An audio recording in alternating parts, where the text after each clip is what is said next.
government's mission to create an enabling business environment is clearly reaping success. To capitalize on this, they have been implementing innovative ways of preparing Jamaicans to be productive through entrepreneurship, capacity building initiatives, and skills training programs. Good day, I'm Arroya Eubanks. Welcome to another episode of Jamaica Magazine. On today's show, we look at the ways that you can take advantage of the employment opportunities being created by the government. First stop, the Jamaica Business Development Center showcased their mobile business clinic in strategic priority number 2, economic growth and job creation. And skills training at its best, CSJP and JDF, a partnership in action. Later in the program, get tips on making the job of parenting easier in the art of parenting. Stay with us. We'll return after the news.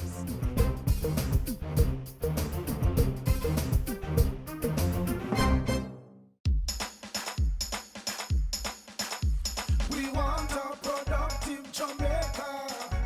We are not productive Jamaicans. Productivity to move forward on this land. Productivity, that's the way to go, we should understand. Productivity is the way to go for all us Jamaicans. Small business, big business, old and young, we are tell every woman and man.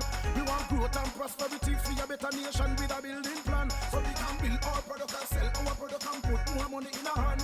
Our economy can rise to a level and build a better nation. Productivity to move forward on this land. Productivity, that's the way to go, we should understand. Productivity to move forward on this land. Productivity, that's the way to go, we should understand. Productivity, pathway to prosperity. A message brought to you by the Jamaica Productivity Center, a department of the Ministry of Labor and Social Security.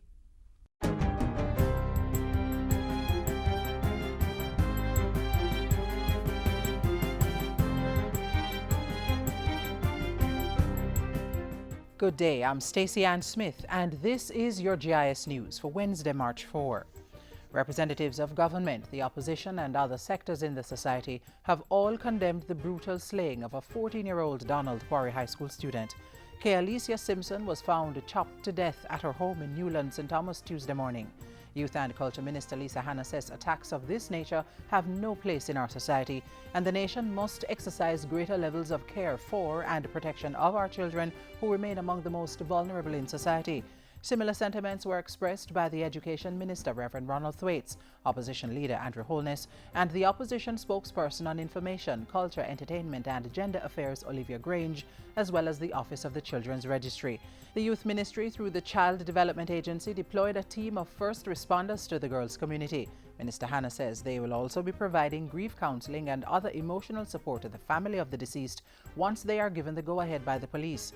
In the meantime, the Education Ministry, through its regional office, dispatched a trauma team to Donald Quarry High to provide grief counseling for students and staff. The leaders have all called on residents to share any information they may have with the police. The country's foreign direct investment is likely to be increased following the hosting of Jamaica Investment Forum 2015. That prediction came from Industry, Investment and Commerce Minister Anthony Hilton at a press briefing on Tuesday. He said Jamaica was an emerging market for investors as key pieces of legislation were implemented to make the country more attractive for doing business. A new insolvency regime, a secure transactions and asset-based lending regime, an electronic business registration applications facility, a new Charities Act, the Customs Management System ASICUDA, and e-filing of taxes, just to name a few. He pointed to the fact that since the new laws and policies came into effect, the country has improved on all major global ranking competitiveness indices. The Jamaica Investment Forum is scheduled for March 10 to 12 at the Montego Bay Convention Center. It will host more than 150 investors out of North America, Pakistan, Turkey, China, India, Spain, France, and the United Kingdom. For more on the event, visit JamaicaInvestmentForum.com. The Jamaica Promotions Corporation JAMPRO is taking steps to help the country tap into the trillion-dollar global movie-making market. JAMPRO's Vice President for Export and Market Development, Robert Scott, says there are great opportunities for investment, employment, and the promotion of branded Jamaica. When you look at the animation, the films, and the whole multimodal approach that is being taken, now of that business, 30% is the production. So whatever is being spent 30% of that goes into production. So what that means is that if you're attracting a film here, whatever is spent, 30% of that will remain in the economy. Mr. Scott was speaking at a recent GIS think tank.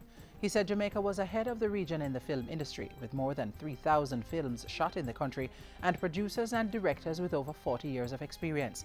JAMPRO is currently planning the inaugural Jamaica Film Festival as an avenue of developing the industry. Food for the Poor's partnership with government to build or upgrade 50 early childhood schools in honor of Jamaica's 50th independence anniversary has been fulfilled. The 50th school, New Testament Early Childhood Development Center, was handed over on Tuesday, March 3. Education Minister Reverend Ronald Thwaites thanked the charity organization for keeping its promise to Jamaica and specifically the education sector. Food for the Poor Chairman Andrew Mafood assured that the entity's commitment to education would continue beyond this project. Today we can say mission accomplished. However, our journey in contributing to the development of Jamaica's education system has not ended. Our organization remains committed to our children and to constructing suitable structures for their upliftment. In this regard, under our ongoing projects portfolio, 8 schools are currently at various stages of construction. The $150 million project was completed 18 months ahead of time. And finally, the Ministry of Agriculture and Fisheries is strengthening its food safety and modernization measures with the training of stakeholders. The ministry has collaborated with the Jamaica Social Investment Fund to execute a course on national safety compliance for the export market. The $8 million initiative is being funded by the World Bank. Beneficiaries include 260 fish farmers and covers 1,500 acres of fish pond across the island. At a 5-day session, which started on Monday, participants are being trained in the second phase of good aquaculture practices, good fishery vessel practices, and seafood. Agriculture State Minister Luther Buchanan says the initiative covers work being carried out by the Food Safety and Modernization Committee and is aimed at improving the capacity of players in the sector to be compliant with international food safety regulations. He said it's also to ensure continuous access of Jamaican food in the United States and other overseas markets. The government of Jamaica is committed to providing sufficient quantities of safe and nutritious food for our people and to contend in an increasingly competitive global marketplace. It is paramount that all stakeholders understand the international food safety quality management systems. And that's it for GIS News today. I'm Stacey Ann Smith. Thank you for watching.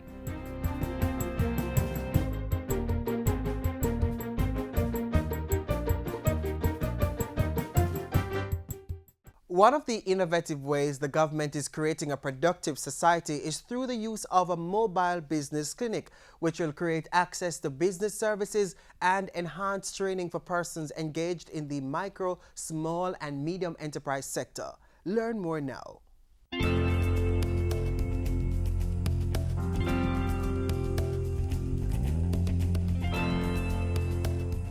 We regard MSMEs as the backbone of our economy. This sector accounts for over 90% of jobs in Jamaica and have the potential to create many new jobs.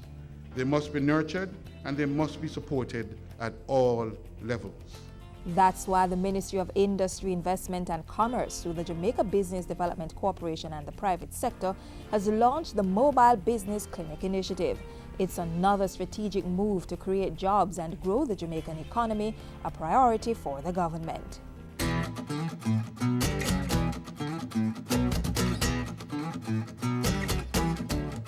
The Mobile Business Clinic is on the road, increasing the capacity of the MSME sector in every nook and cranny of the island. Launched in September 2014, the clinic has rolled through St. James and Westmoreland and is revving up to go to other parishes over the next few months until September 24, 2015. That's when the pilot phase of the 3-year program is expected to be completed and evaluated before it proceeds into 2016. What's the program about? It's all about providing business advisory services, increasing market access and market entry, providing training, capacity development and technical support, and promoting sound entrepreneurial practices, all while educating the MSME sector about government's business reform agenda. We will be offering services such as the registration of companies and the formalization of businesses. We will be helping people to start new businesses, upgrade existing ones, plan their businesses, obtain financing, and to understand the reform agenda and how it impacts on their business. Facilitating value chain linkages through clustering and connections with business partners, project management and research training, technical assistance, business monitoring support, financial advice, tax support, and the list goes on and on and on. Those services are being provided by the JBDC through a $13.5 million injection from the National Commercial Bank and 2 buses worth $11 million courtesy of Fidelity Motors. Other agencies have also come on board. They include JAMPRO, the Bureau of Standards Jamaica, JIPO, Consumer Affairs Commission, Tax Administration Jamaica, and the Companies Office of Jamaica. This is a calculated, deliberate effort to strengthen and to give further support to the MSME sector in order to foster growth and improve competitiveness. The Mobile Business Clinic rolled into St. James on November 4, 2014. With 56% of entrepreneurs not having a business plan and another 16% not having a business website, MSMEs in the parish received well-needed assistance over the 3 days. Some of the lack of support or the reduced flow of support to your business must be due to the fact that very few of you, if any, engage in any kind of systematic outreach or marketing. We have to begin to solve that problem. Following 3 successful days in Montego Bay, all roads led to Savannah Lamar in Westmoreland. The January 27 to 29 clinics brought out scores of entrepreneurs seeking business advice. 67% of businesses in that parish didn't have a business plan, and 39% didn't have entrepreneurship training, while only 14% of MSMEs in Westmoreland were able to access formal business financing. After the clinic, however, entrepreneurs were equipped to erase the deficits. This is not an expedition, a fishing expedition. It has been tailored to the need assessment as you have indicated. So far, over 570 business owners have utilized the services of the JBDC Mobile Business Clinic. Our aim is to speed up the process of broad-based growth and economic inclusiveness in our country. We are facilitating ordinary Jamaicans in growing their business, in creating employment for themselves and others, and most importantly, in growing our country.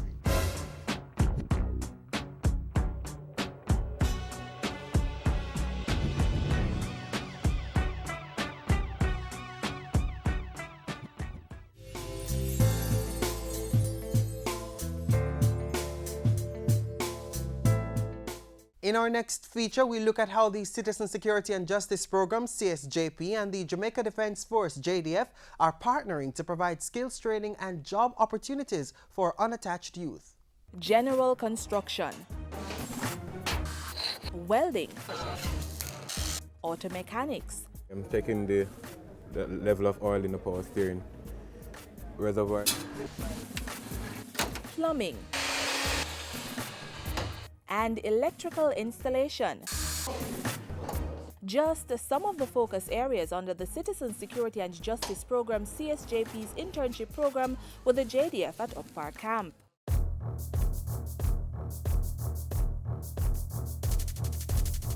CSJP is a crime and violence prevention initiative which builds the overall safety and security of communities.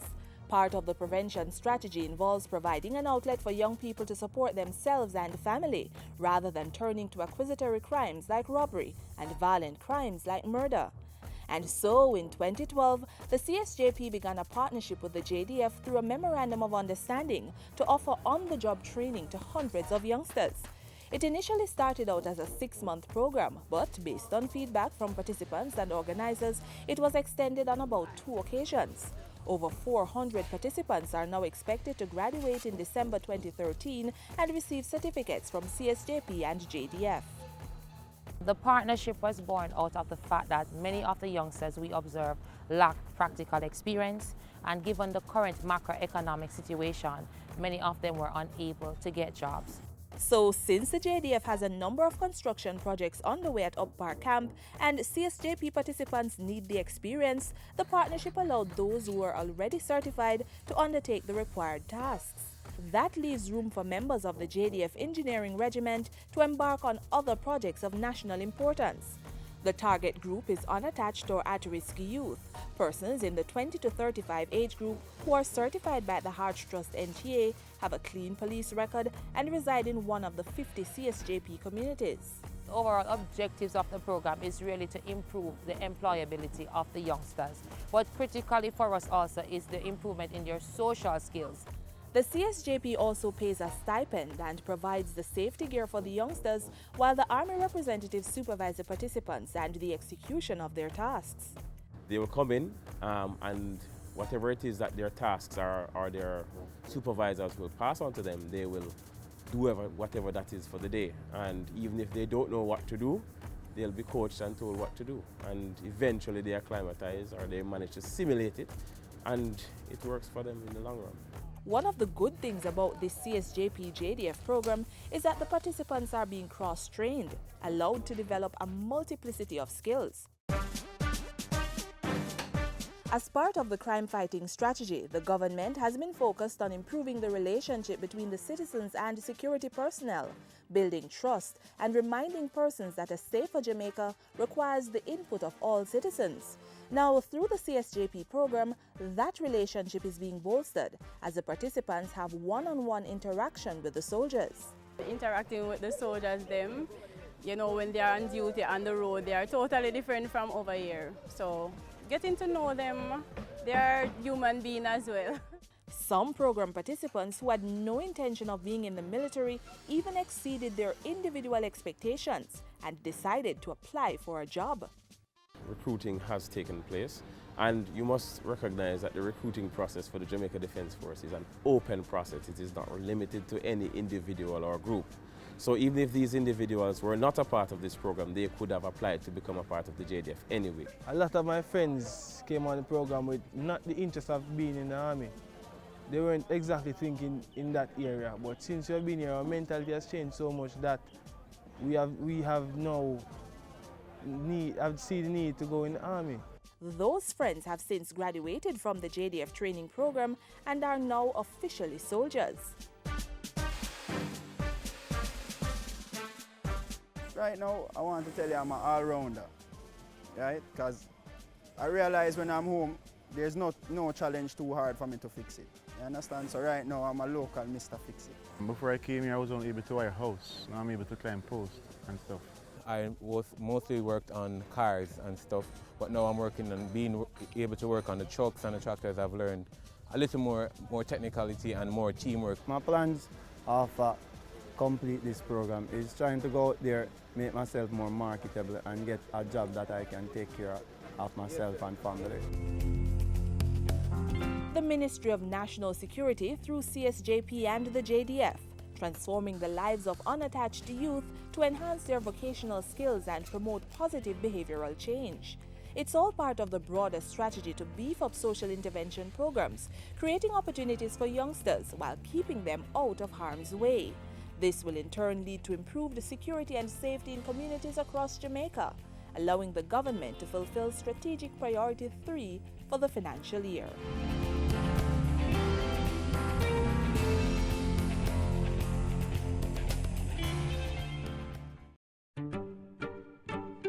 They were heading home, playing in the streets just like they always did. When I'll see you again. My name is Sheldon Bell. I barely survived. My friend, she didn't. I'm now much more careful on the road. You should be too. 330 Jamaicans died in road crashes in 2014. 99 of the deceased were pedestrians. Road users, obey road rules. Walk, drive, and ride with care. Remember, road safety begins with you.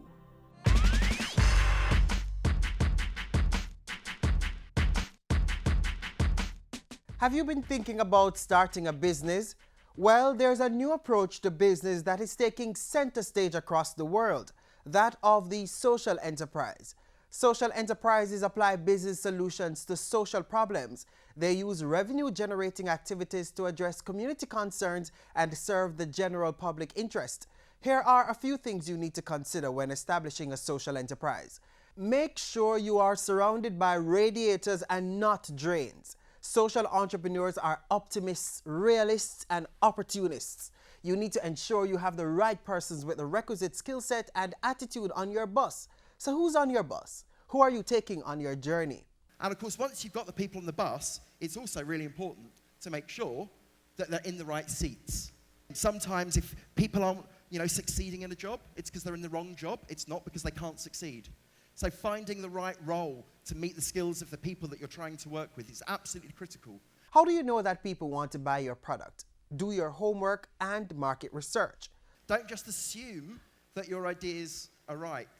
What's your price, cost, and profit expectation? A business will only be sustainable if the money coming in is greater than the money going out. Measure, record, and report. Get a dedicated sales team. And sometimes it's not just selling the product, sometimes it's just selling the idea too. Diversify your product base. Be excellent. And when you are succeeding, and when you are excellent, there is no room for modesty in business. So celebrate your success. Manage risk, build trust, and be a courageous leader.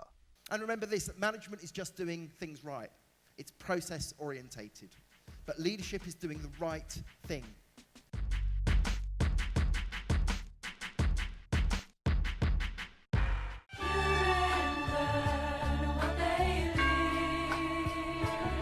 Be an active participant in your child's life. Spend time with your child. No phones, no television, no distractions. Just the two of you. Just the two of us. Get to know your child through play. Why not go to the park and get on the monkey bars? Sharing a meal can also be a time of bonding. If your child's in school, be involved in school activities. Speak with your child's teacher. Follow up on their progress in school and see how you can help. Assist them with homework. Attend parent-teacher meetings and support school fundraising events. Remember, your child's future is in your hands. Safeguard it. So glad you are a child of mine. Parenting is one of the most difficult jobs because oftentimes you have to create that delicate balance between being a disciplinarian and friend. There are always opportunities, however, to learn new approaches that might make this job easier. The Community Renewal Program hosted one such session for residents from the Parade Gardens community.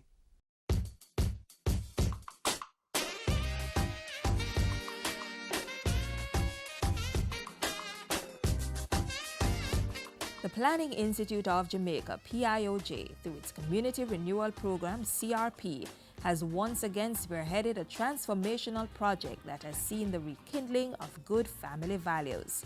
The CRP is the government's coordinating mechanism for the effective and efficient service delivery of social programs.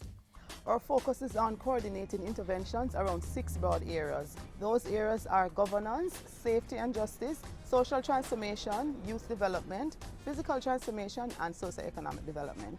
Working closely with government and non-government stakeholders such as the Social Development Commission and residents, the program targets 100 of the most vulnerable and volatile communities in Jamaica and employs a holistic approach to enhance the social and economic well-being of residents in these communities.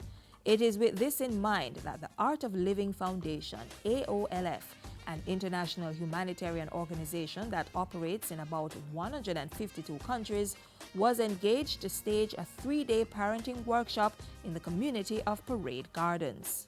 What we are doing through this workshop is helping parents to understand from the child's perspective. And when you have that perspective, then the way you relate to them on the same matters that you've been dealing with them before changes also. And that helps the child to blossom and grow fully with their best potential. For me, I see parenting at first, before the workshop, was like just giving rules and instruction. Here I found out it is more about listening, paying attention, learning the child's nature, so you can better assist that child. What does your child do which you don't agree with, or you think, why is he like this or she's like this? Go on. They're stubborn. How many of you feel your children are stubborn? Wow, okay. They cry a lot. Okay. What else? Shy. Have you noticed a lot of children are very, very shy? Aggressive. How many of you find your children are a bit aggressive or a lot aggressive? Okay. Especially teenagers. They fight a lot. I do have a teenager and I have a young child that I see are like throwing up like tantrums. When children throw tantrum in public places, what do we do with them? Snapping at them, shouting at them, screaming at them, that takes away who they are. Yeah? And then we start stifling them from a very young age. Participants were taught that children are born with certain traits and that understanding and preserving these natural qualities in their children is key to better parenting. How we bring up children is also that if they are not number one in everything, they are a failure in life. How have they got this idea that coming second or third or little later or little down in the numbers is a sign of failure in life? Who cultivated that? We did. Make sense? Every child is born with a certain capacity, right? And we need to embrace and accept them as they are. Children are naturally comfortable with themselves and their social environment, but aggression and criticism from parents can destroy a child's feeling of comfort. Children are also happy, intelligent, spontaneous, and daring by nature. So how do parents enforce discipline in a child without impacting the child negatively? To discipline the child is also a skill. It is not a straightforward process of telling the child that you can't do this. But how do you discipline them? By being firm, by being fair, and at the same time by being fun. Discipline does not mean you have to lock them up in the bathroom. Disciplining does not mean that they don't eat for the rest of the day. The participants also got tips they could use to enhance the lives of their children. Now these are the 5 things. If you did these 5 things every single day with your kids, that's it. You will give them the perfect upbringing by itself. First thing is being positive. Negative communication is what leads to stubbornness. Keep communication with children positive. If you must say no to a child's request, always explain why. Allow children to exercise. They have more energy than adults to expend. Allow them the freedom to ask questions. This is their way of exploring the world.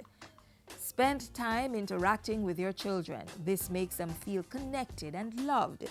Give them opportunities to be creative. They need to express themselves. For more information, contact the Community Renewal Program Secretariat at the PIOJ at 16 Oxford Road, Kingston 5. The Parade Gardens Parenting Workshop, coordinated by the Community Renewal Program in partnership with the Art of Living Foundation and the Parade Gardens Community Development Committee.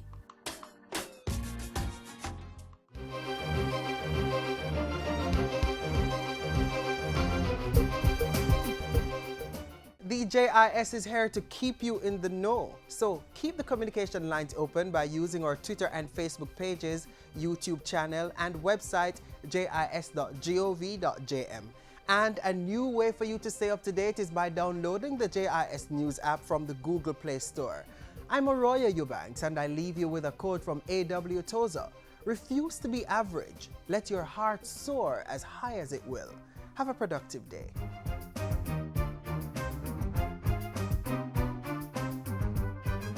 This has been a production of the Jamaica Information Service, the voice of Jamaica.